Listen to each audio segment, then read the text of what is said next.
ناظرین آپ جانتے ہیں دو کام ایسے ہیں جو شیطان پر بڑے بھاری ہیں، شیطان کو اس سے بڑی تکلیف ہوتی ہے، ایک اذان اور دوسرا نماز۔ اللہ اکبر اللہ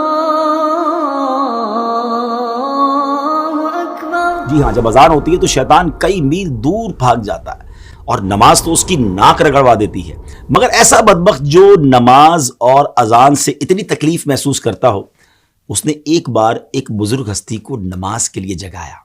جی ہاں ناظرین، بڑا یونیک واقعہ ہے، اور یہ واقعہ ہے سیدنا امیر معاویہ رضی اللہ تعالیٰ عنہ کا۔ ایک بار آپ آرام کر رہے تھے، فجر کا وقت ہوا تو کسی نے آپ کو جگایا، آپ اٹھے اور آپ نے دیکھا کہ کوئی نظر نہیں آ رہا، تو آپ نے پوچھا کون ہے جس نے مجھے جگایا؟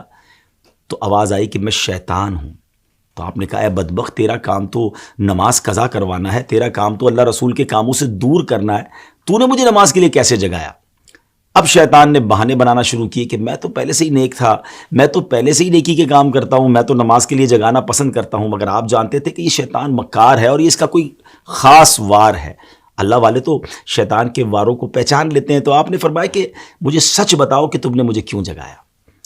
تو شیطان کہتا ہے کہ حضور بات یہ ہے کہ اگر آپ نماز کے لیے نہ اٹھتے تو مجھے معلوم ہے کہ آپ کو نماز سے کتنی محبت ہے، نماز قضا ہونے کی وجہ سے آپ خوب گریہ وزاری کرتے، اللہ کی بارگاہ میں خوب روتے، اور اللہ کریم آپ کی وہ گریہ وزاری کو قبول فرما کر آپ کو ایک نماز کا گناہ تو معاف فرماتا، مگر ہزاروں نمازوں کا ثواب بھی عطا فرما دیتا۔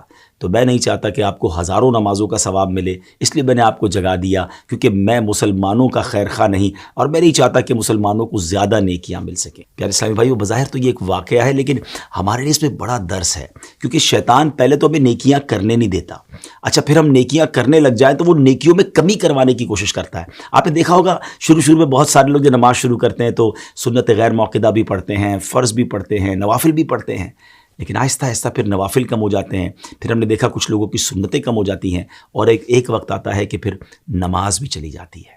تو شیطان کے واروں کو سمجھیے، اول تو وہ نیکی کرنے نہیں دیتا، نیکی کرے تو اب اس نیکی میں کمی لانے کی کوشش کرتا ہے، وہ بڑا مکار ہے، ہمیں شیطان کے واروں کو سمجھنا ہے۔ اب دیکھیں نا، کچھ ہی دن پہلے کی بات ہے کہ ماہ رمضان میں سارے ہی تقریباً نماز پڑھ رہے تھے، روزے ہو رہے تھے، عبادتیں ہو رہی تھیں، مگر کتنی بڑی تعداد ہے جو اب رمضان کے بعد مسجدوں میں نظر نہیں آ رہی۔ ایسا لگتا ہے نا کہ شیطان اپنے واروں میں کامیاب ہو گیا۔ اسٹرانگ بنیے، ہم رمضان میں بھی اللہ کے بندے ہیں، ہم رمضان کے بعد بھی رب کے بندے ہیں۔ نماز صرف رمضان میں تو فرض نہیں ہے نا۔